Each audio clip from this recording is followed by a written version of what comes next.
Hello, everyone, and welcome back to another episode of Ask a STEM Sister.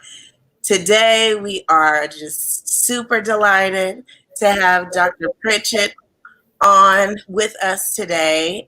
We have, had folks from a lot of different backgrounds, but we haven't had somebody with the type of background that you bring. And so we are really excited to talk about STEM education in this episode. And, before I turn it over to you, I just want to give a little bit of background on you. So, Dr. Pritchett is an academic program manager and a leadership coach at the International and Academic Affairs Office at NIST, which is the National Institute of Standards and Technology. So thank you and welcome.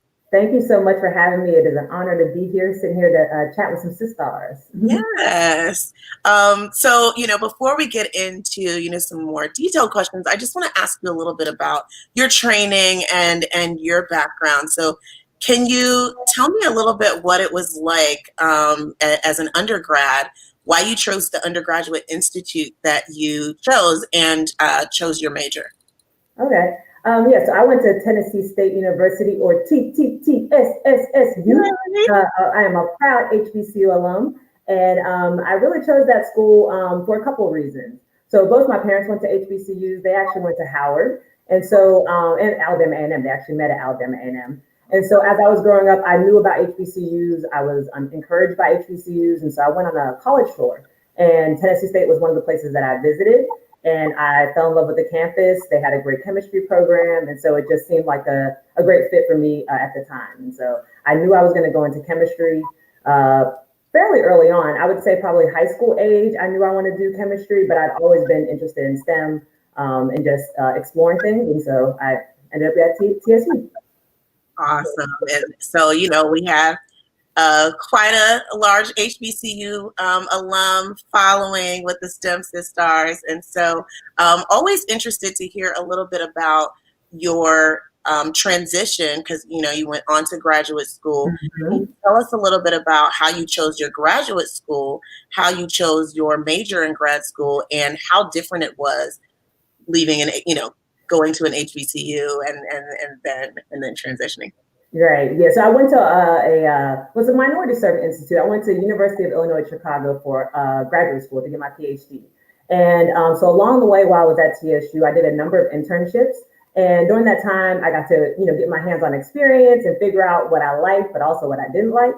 And so one of the things I figured out, I really love doing like separation science and understanding what's in something and breaking things down. I also had a really big interest in forensic science at the time.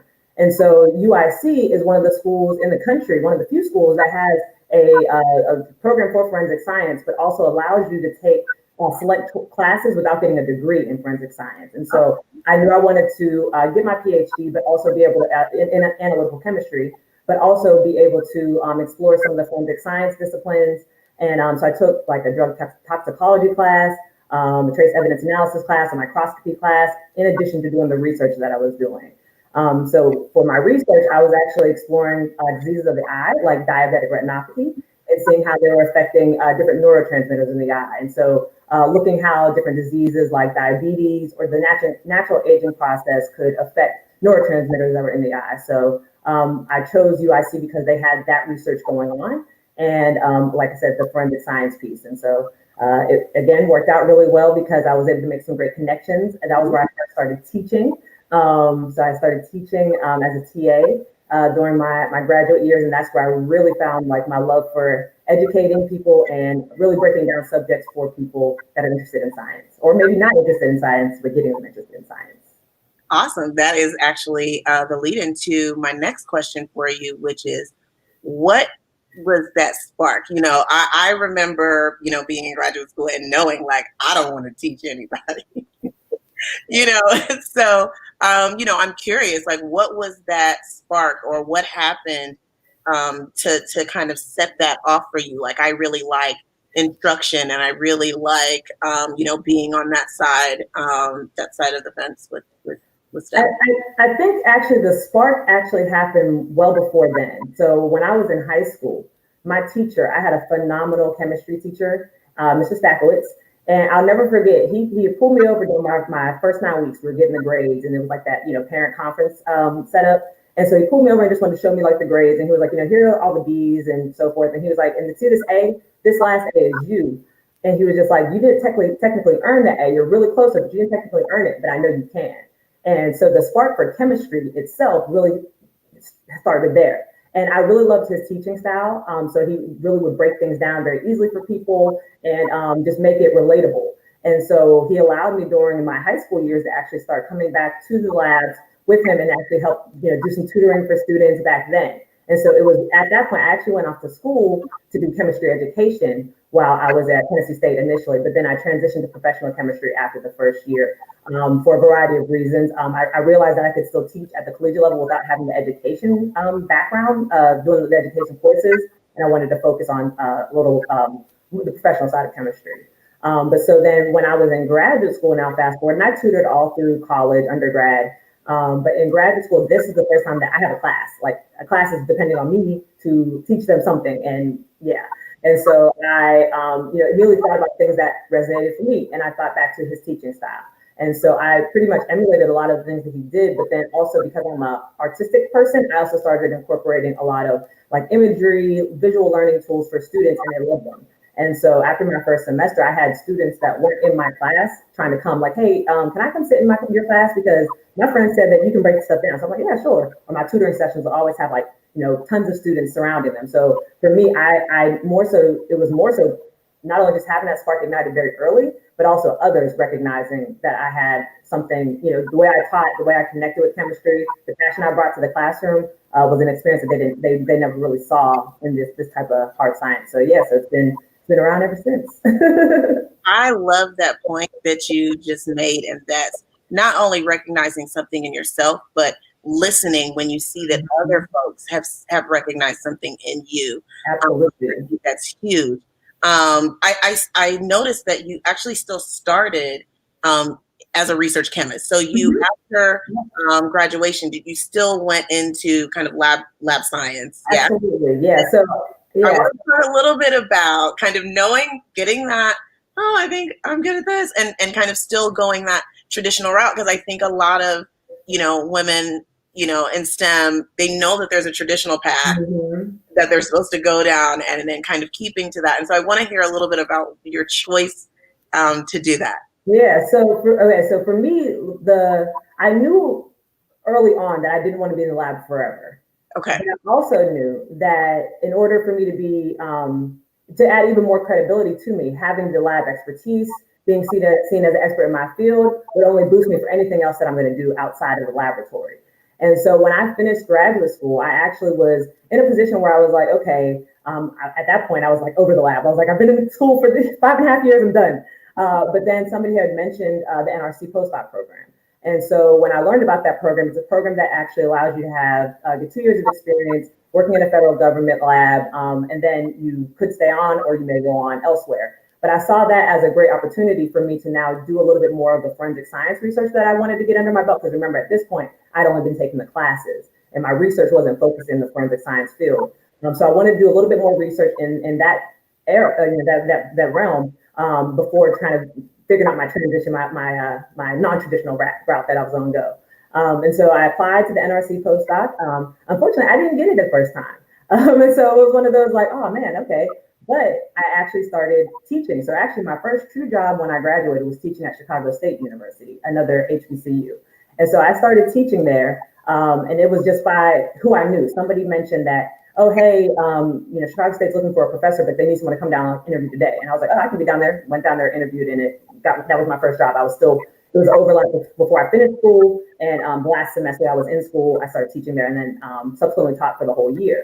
But literally 2 weeks after I had started that program or started teaching, I got contacted about the NRC program, and they had a spot available for me.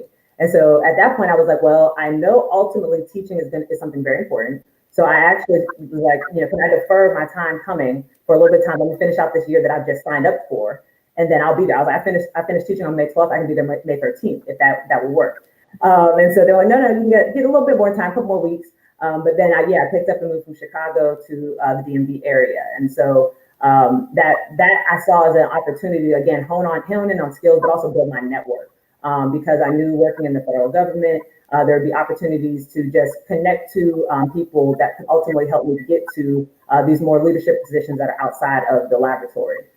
So yeah, I ended up working as a postdoc for the first 2 years after my year of teaching. And about a year and a half into my postdoc, my boss approached me and asked me, like, what do you want to do? I know your postdoc, your time is coming short. What do you think about doing? I was like, and at that point, I was like, I want to secure a job. And so I was like, I'm looking for stuff. I'm exploring places. I would love to stay here, but also looking at other places. And he very firmly said, well, what do you want to do?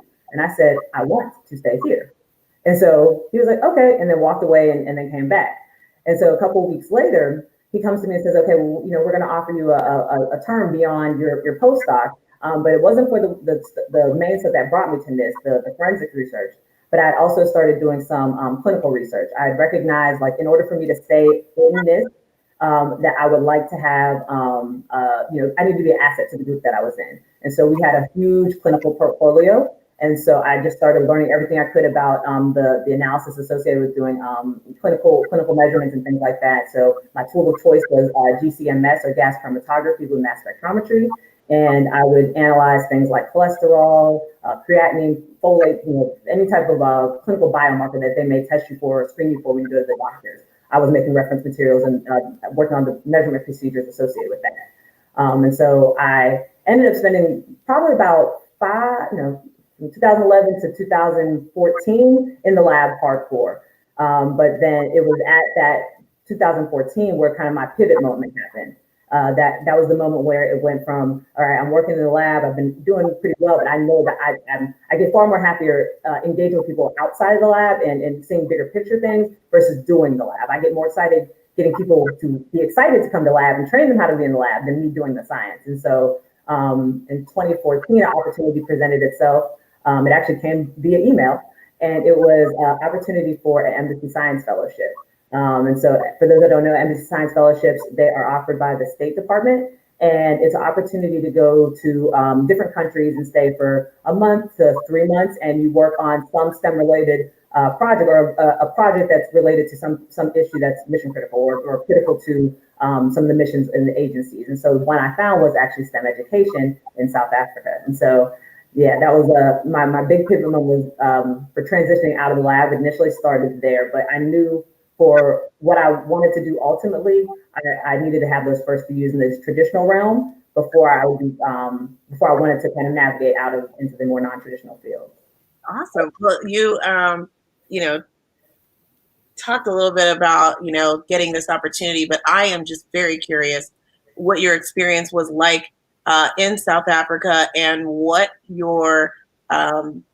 things you learned that you were able to kind of bring back with you as far as learning about how STEM education works there versus here. Yeah, so when I went there, I was working with a company or organization called Scifest Africa. And so they put on the largest, they're basically kind of like the sister organization to the USA Science and Engineering Festival that takes place in Maryland every other year. But they're the largest science festival in South Africa. And so it's a week-long event where they have people literally from all across South Africa, school children converging on this one city. You also have people from across the world that are coming and actually delivering science and delivering the content for the festival. And so for a lot of people that are coming to the festival, this is their science for the year. A lot of people, it tends to be some of the areas that we were reaching were very under-resourced. And so a lot of the big learning that they could get a hold of would happen at this festival. So my job while I went there, I was a program officer. And so I was coming up with curriculum and different workshops. I was actually also leading an outreach team where we would go to different schools across Grahamstown and Port Elizabeth, all across the Western or the Eastern Cape, and just teach science with very limited resources. And so for me, I loved it. I mean, I absolutely loved engaging with people. Despite you would think that there may be a language barrier, but there was no issue because science is universal. And so even if you don't necessarily understand the words that I'm saying, you can see the observations, you can see the things that I'm doing.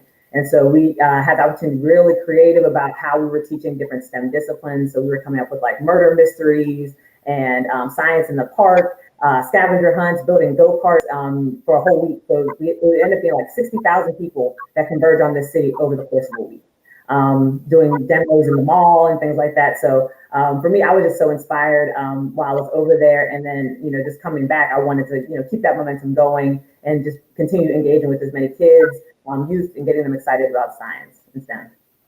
Wow, that is so inspirational. I think for those of us who, aspire to also take what our experiences are here and share them globally, that's a very inspirational experience. I want to pivot a little bit and talk about the fact that you are also an entrepreneur.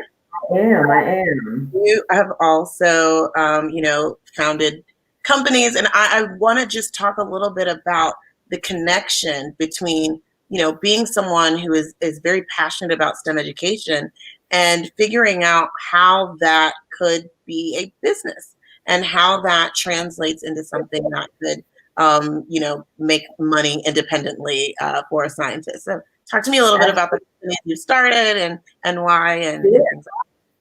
So I have two main businesses that I'm affiliated with now. So the one that we're working with right now is called Facilitate to Motivate, and so we founded that actually in the midst of a storm, if you will. So we were furloughed at the time. So for those that know, that means we were working not working at home for many weeks last year, if y'all recall. And so my colleagues and I, we had always had this thought about, wanting to help STEM professionals continue to build themselves, grow, expand beyond just learning the technical skills, but also learning some of the leadership skills necessary to really transition and pivot and take on those upper management type of roles. And so we kind of just started playing around with the idea back early on, but then when we had a lot of free time, we then decided to really put things in motion. And so we started Facilitate to Motivate, like I said, literally in the midst of a storm. And we started offering workshops to train people on how to obtain success on their own terms. And so we have a number of frameworks that we work with people to really help them understand how to set goals, how to have a vision, make a vision, how to figure out who should be in your personal board of directors, and really just inspiring people to constantly be goal getters, going after that next thing, but doing it in a strategic manner. Helping people build self-awareness and become better self-advocates. So we're really just looking to really motivate people, hence the name Facilitate to Motivate. And so we work with individuals, organizations, and we've worked with a number of colleges just working with their students, specifically in STEM, to help them embrace this idea of becoming leaders outside of the laboratory. And so then that company, we took a bit of a pivot, but I want to say an expansion, really in the wake of all the tragedies that were taking place early on in the year. With a number of Black individuals being murdered and such. And so we wanted to create an outlet because it seemed like at that moment that the world was listening. The world was listening to what we had to say and had become aware of the fact that there may be some issues that exist and that are causing some problems. And so we started a series called Can You Hear Us Now? Black Women in the Workplace. And so we feature women from across different disciplines and different backgrounds, different professions to talk about their experience in the workplace. And many of them are STEM professionals, but across a variety of actual career paths. And so we've touched on things like, equal pay, how do you cope with being the only person in the room, imposter syndrome. And we've really now opened our platform to be able to inspire not just individual clients that we're working with, but the broader community. And so we host those broadcasts to people so that they can tune in and just hopefully feel inspired and have some tangible things that they can take back to the workplace with them from both not only the perspective of the experience side, but if you're someone that wants to be an ally and somebody that wants to do better, you'll hear some great tips through that manner. And so we also have a side part of our business where, since we're all STEM professionals, we also work with a lot of the younger STEM professionals to help them not only learn some technical skills, but also engage in that professional development component. So helping develop elevator pitches, resume writing, really navigating social media. And we have a portion on the side that is called STEM with F2M, where we're teaching you science, but also teaching you these leadership skills and how you could turn that into a business yourself. So we are very busy, but it's been fun in the last, now 2 years that we've been working. We've had a chance to work with some really great people. And then the other business that I have is JSP Coaching and Consulting. And so outside of my job, I'm also a leadership coach, as you mentioned. And so probably early on, I knew I liked, again, working with people. I knew I liked helping people succeed and figure out what their strengths were, what their weaknesses were, and just I had a genuine interest in helping people do better. I learned about coaching before. I didn't know the formal name of it many years ago, but then I learned about this idea of coaching and what coaches do for people. And I was like, oh, that's what I do. That's what I aspire to help people, become the best version of themselves. And so 2-3 years ago, I went to Georgetown and actually got an executive certificate in leadership coaching. And so with that, I've been able to work with now the older STEM professionals. Early career professionals are really my jam. That's where I like to work with, because again, that's the community of people that they have got the degree, so they're feeling inspired about that. But then it's like, well, what's next? What do I do next? How do I, if I want to do this non-traditional route, how do I navigate that? What does it look like? So I've really been working with younger or early career professionals, let's say that, to help craft out their careers and come up with a map for them to achieve the goals that they want. And so that's been going really well over the last year and a half that's been in business. And then also just recently launched the STEAM Forward Academy. And so that the STEAM Forward initiative actually started years ago. It was actually in-person pop-up STEM camp. And it was really designed to keep students interested and engaged in science over the summer. And so I would, touch on a number of different hands-on activities. This is for the younger crowd, K through 5, and just get them excited about science. And so during the pandemic, though, obviously hands-on stuff kind of stops. It came to a halt. But a friend of mine, got out to me and said, "Hey, my daughter's birthday is coming up, and we want to do something from her. We have, I know you do a lot of STEM. Would you be interested in doing like a STEM birthday party?" And I was like, "Well, I've never done that before, but why not? Let's try it." I figured, there's no reason it shouldn't work. Get a couple cameras and make it work. And it turned out so well. The kids love the activities. They love seeing a brown face on the screen, teaching them science. And so it just gave them the idea that I too could be a scientist. And so from there, like a few weeks later, somebody then reached out to me just to run back with Scifest Africa to run a STEAM Forward program with them. So I ran like 6 workshops throughout the summer, and again, very successful. Even despite the time difference, so I'm getting up at 9 a.m. It's 4 p.m. there, 3 p.m. there, and teaching science. So that was a blast. So I was like, okay, this is transferable. I can do big groups. And just as the summer was coming to an end, I realized that okay, we're still not going back to normal. Students still aren't going to have opportunities to engage in STEM, right? When you think about the virtual learning platforms, that's one of the main things that's dropped is people's ability to engage in STEM, especially those young kids.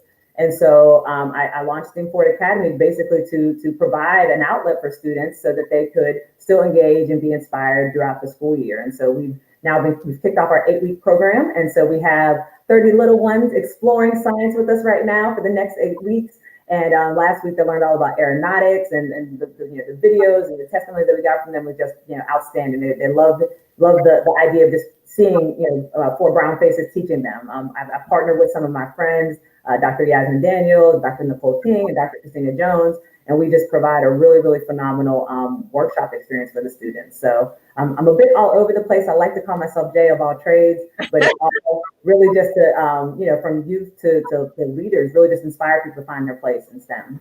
And I think that's so valuable. I think that, one of the things I wanted to hear from you, I'm sure you know that there are a lot of stereotypes or maybe misconceptions that folks have when they think STEM education, or they think like, okay, I didn't go to school to get this degree in microbiology or this degree in physics, to teach little kids. You know what I mean? Mm-hmm. So what are the types of misconceptions that people have about going into STEM education and the types of opportunities that are out there? I mean, you've mentioned being an entrepreneur and, kind of creating your own experiences, but what would you tell, younger you, or what would you advise, someone who really has that bug, like they're really interested in education, but they're hearing, you're not just going to be a teacher, or, they're hearing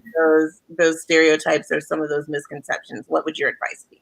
Yeah, so I think you said it, you hit the nail on the head when you said that people often think if you do something with an education background, that means you're a teacher. But you can be a teacher in life, right? So you can teach people in all types of realms, you know, from teaching fitness classes to teaching cooking classes. Teaching is something that's necessary for life.